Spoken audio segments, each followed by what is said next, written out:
My girlfriend said, "We decided with my friends that you're not ambitious enough for me." I replied, "Understood." Then I showed her what real ambition looks like, by walking away and never looking back. I am 31M. She is 29F. We have been together just under 3 years and living together for a little over 1.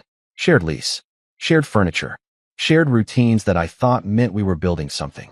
I work in operations for a mid-sized logistics company. Not flashy, stable hours, decent pay. I pay my bills early and sleep fine at night. She works in marketing and lives half online. Big on networking, big on friends, big on opinions that are never just hers. The night this started was not dramatic. No yelling, no big fight. That is probably why it stuck so hard. We were sitting at the kitchen counter eating reheated leftovers. She had been out with her friends earlier and came home in that sharp, upbeat mood she gets after spending hours being validated. I asked how her night was. She rolled her eyes and said it was productive. That was my first hint something was coming. She leaned back on the stool and looked at me like she was about to deliver feedback at work. Then she told me that she and her friends had talked and come to a conclusion. According to them, I was not ambitious enough for her. Not pushing hard enough. Not hungry enough. Too comfortable. Too safe. She said it casually, like she was telling me the weather. There was no concern for how it landed. No curiosity about my side. Just a summary of a verdict that had already been agreed on by committee. I did not interrupt. I did not defend myself. I did not list promotions or savings or plans. I had a very clear moment where something settled instead of spiking. I realized I was being reviewed by people who did not share my life, but felt entitled to judge it. I told her I understood. One sentence. Calm. Neutral. She looked relieved. Almost smug. Like she thought this was the start of me scrambling to prove something. Instead, I started thinking about leases. About timelines. About what ambition actually looks like when it is not performative. I went to bed that night next to someone who thought she had the upper hand. I was already planning my exit. The next morning, she acted like nothing had happened. That was almost worse. She asked if I wanted coffee. She talked about her schedule. She reminded me that rent was due next week like she always did, even though I had never once missed it. I went to work and did my job. That part matters. I did not spiral. I did not call friends to vent. I watched how calm I felt. That scared me more than anger would have. By the time I got home, she had already told the story to her friends. I know this because she repeated it to me with edits. Now it was not just that I was not ambitious enough. Now it was that they were worried about her future, that they loved her and wanted better for her, that she felt stuck waiting for me to level up. She said level up without irony. She also made sure to mention that one of her friends said I was holding her back. Another said she deserved someone more driven.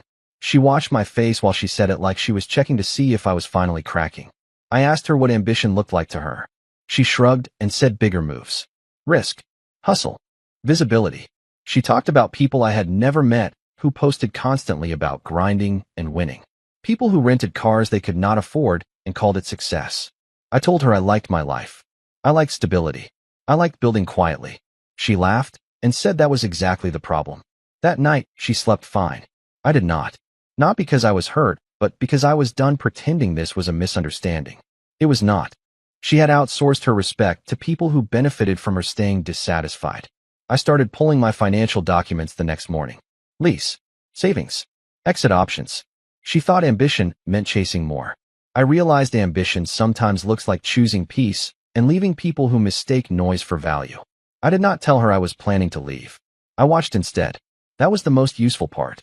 Once you stop trying to fix things, you start seeing patterns clearly. She became sharper, less patient. Every comment had an edge now. Little digs about my job, about my routine, about how I never posted anything exciting. She started saying things like we are just very different people with different trajectories. Trajectory was her new favorite word. Her friends came over that weekend. I stayed polite, quiet, observant. They talked openly about ambition like it was a personality trait instead of a set of choices. One of them asked me what my next big move was. Not what I wanted, not what I was working toward, just what big thing I was doing next. I said I was building a solid foundation. She smirked. Her friends exchanged looks. I saw it clearly then. I was not a partner anymore. I was a cautionary tale they used to scare each other. That night, she told me she was frustrated that I was not reacting more. She said most people would be upset being told they were not enough. She said my calm felt passive-aggressive. I told her I was just listening. In reality, I had already spoken to the leasing office. I knew my options. I knew the fees. I knew my timeline. I also knew something else. The apartment worked because I paid more. The furniture worked because I bought most of it. The quiet stability she called boring was subsidizing her freedom. She did not see ambition in consistency. She only saw it in motion. I started moving my important things into a separate folder. Documents. Backups. Accounts. I stopped sharing plans. Stopped offering reassurance. She noticed, but interpreted it as withdrawal instead of detachment. That was fine. I did not need her to understand. I just needed to be clean when I left. She thought the conversation had made me smaller. It had actually made me very precise. The shift happened fast once she realized I was not scrambling. She started reframing everything as concern. She said she was only being honest because she cared. She said she wanted a partner who inspired her. She said relationships require growth and compromise. All words that sound reasonable until you notice they only move in one direction. One night, she asked me what my 5-year plan was. Not in a curious way, in a test way. I told her I wanted to own a place, keep moving up steadily, maybe pivot into a director role if it made sense. I told her I wanted a calm life with margin. She frowned like I had answered wrong. She told me her friends thought my plan lacked vision. That was the moment something snapped into clarity. I was not dating her anymore. I was dating her audience. Every decision had to be impressive to people who did not live with the consequences. Every pause was laziness. Every choice for stability was fear. They called it ambition, but what they really meant was status anxiety. I stopped explaining myself after that. When she criticized my routine, I agreed neutrally. When she suggested I network more, I nodded.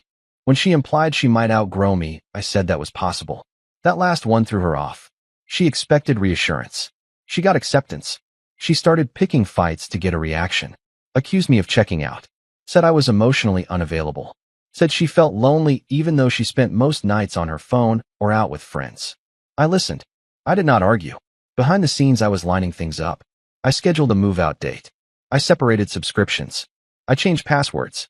I confirmed which furniture was mine. I did not rush. I did not announce anything. She thought my silence meant compliance. It did not. It meant I was done negotiating my worth with people who never had any skin in the game. When someone tells you they think they can do better than you, believe them. Not because they are right, but because they are already halfway out the door. I was just making sure I exited first. The actual breakup conversation did not happen the way she probably imagined. She tried to force it on a Tuesday night. Came home irritated and keyed up. Threw her bag down harder than necessary. Said we needed to talk. I could tell she was ready for a long emotional exchange where I would finally plead or promise to change. She started by saying she felt disconnected from me. Said she did not feel supported. Said she needed someone who matched her energy. Then she circled back to ambition again like it was the core issue she could not let go of. She asked me directly if I was willing to change. I asked her what change looked like. She said pushing harder, chasing more, being willing to risk things. She said she did not want to look back and regret settling. Settling. That word again. I told her I was not going to audition for my own relationship. I said I liked who I was. I said if that was not enough for her, then she should make whatever decision she needed to make. She stared at me like I had broken the script. She expected negotiation. She got consent. That is when she turned mean. She said I was afraid of failure. She said I hid behind stability because I did not have what it took to be great. She said her friends were right about me, that I would always be small. I did not raise my voice. I did not insult her back. I just nodded. I told her I understood. That seemed to enrage her more than anything else. She said my calm was condescending. She said it was cruel to act so unaffected. She wanted emotion. Any emotion. Anger. Hurt. Something to prove she still mattered. I told her this conversation told me everything I needed to know. I slept on the couch that night by choice. The next morning, I emailed the leasing office and paid the fee. I scheduled movers. I did not tell her yet. Ambition is not loud. Sometimes it is just the willingness to walk away cleanly when someone tells you they see you as beneath them. She thought the fight was beginning. It was already over. She found out I was leaving by accident. I came home early one afternoon, and she was standing in the living room holding the lease paperwork I had left on the desk. She asked why there was a termination fee highlighted. Not calmly. Not neutrally. Her voice already had that sharp edge it gets when control slips. I told her I was moving out. Just that. No build-up. No speech. She stared at me like I had slapped her. Then she laughed. A short dismissive laugh. She said I was being dramatic. She said I could not just leave because we had responsibilities. Shared plans. a life. I reminded her that she had already told me I was not enough for the future she wanted. I said I was taking that seriously. That is when panic set in. Not sadness. Not regret. Panic. She started backtracking immediately. Said her friends' opinions did not matter that much. Said she might have been harsh. Said she just wanted to motivate me. She asked if I was really going to throw everything away over one conversation. It was not one conversation. It was clarity. She accused me of abandoning her. Said this proved I was not ambitious because ambitious people fight for things. She said walking away was the easy option. I told her leaving a shared home quietly and cleanly was not easy. It was just final. She cried then. Real tears. Said she felt blindsided. Said she never thought I would actually leave. That part stuck with me. She thought she could downgrade me verbally without consequences. That I would stay and try harder. That I would accept the role she and her friends assigned me. I told her I would cover my portion of rent until the move-out date, and then I would be gone. No drama. No revenge. No speeches. She asked where I was going. I said somewhere peaceful. That night, she slept in the bedroom. I slept on the couch again. Movers were scheduled. Boxes were coming. She kept saying we should talk more. That we should slow down. That she did not mean it like that. But once someone tells you they see you as beneath them, the relationship is already dead. Everything after that is just noise. She thought ambition was climbing higher. I was choosing distance instead. The last week in the apartment was tense in a quiet way. She oscillated between pretending nothing was happening and trying to pull me back in emotionally. One moment, she would ask practical questions about utilities. The next, she would make comments about how sad it was that we were throwing away something good. She kept using the word we like this was a mutual decision. Her friends got involved almost immediately. I know because she started repeating their talking points verbatim. She said I was being avoidant. She said I was proving them right by leaving instead of stepping up. She said real ambition meant staying and fighting. I did not engage. I kept packing. She asked if there was someone else. That one surprised me. I told her no. I said this was about respect, not replacement. She did not like that answer. It gave her nothing to blame except herself. 2 days before the move, she tried one last angle. She said maybe we could take a break instead. No labels. No pressure. She said she might realize she was wrong once she had space. I told her she already had space. She had invited her friends into our relationship and let them speak for her. I said I was not interested in being paused while she crowdsourced my value. She got angry again. Said I was cold. Said I was punishing her. Said I would regret this when I realized how rare she was. I almost laughed at that. Not because she was wrong or right, but because it sounded rehearsed. Like something she had heard and adopted. The movers came on a Friday morning. She stood in the doorway watching them take the couch I paid for, the desk I worked at, the kitchen table where she told me I was not ambitious enough. She asked if I was really never coming back. I told her no. Calm. Final. When I handed her the keys, she said I was making a mistake. That walking away was not ambition. That it was fear disguised as pride. I told her ambition is choosing a life where you are not constantly being evaluated by people who do not live it. Then I left. The silence in the car afterward was the loudest relief I have felt in years. The first few days after moving out felt unreal in a very quiet way. No messages. No notifications. No commentary from people who had opinions about my life without living it. I stayed with a friend temporarily. Air mattress. Bare walls. Absolute peace. She broke the silence on day 4. It started reasonable. A long text about how she had been thinking a lot. How she missed our routines. How the apartment felt empty. Then it pivoted. She said her friends thought I had overreacted. That walking away proved I was insecure. That ambition would have been staying and proving them wrong. I did not respond immediately. That part bothered her the most. When I did reply, I kept it simple. I told her I was not interested in defending myself to her friends. I told her I believed her when she said she wanted something different. I said I was respecting that. She asked if we could meet and talk it through like adults. I said no. That is when the tone shifted hard. She accused me of being spiteful. Said I was abandoning her when things got hard. Said I was punishing her for being honest. She said everyone fights sometimes, and that relationships require resilience. She still did not understand that nothing about this felt like a fight to me. What finally landed was when I told her I did not feel safe being vulnerable with someone who outsourced my worth to a group chat. I said ambition to me meant choosing environments where I was respected without needing to perform. She did not reply for a full day after that. When she did, it was short. She said she never thought I would actually walk away. She said she thought I would try harder. That sentence told me everything. She did not want a partner. She wanted leverage. I blocked her number that night. Not out of anger. Out of clarity. I was not interested in continuing a conversation where the conclusion had already been reached. For the first time in a long while, I was not being measured. Not being compared. Not being nudged to become someone louder or flashier or more acceptable to people who did not matter. I was just living.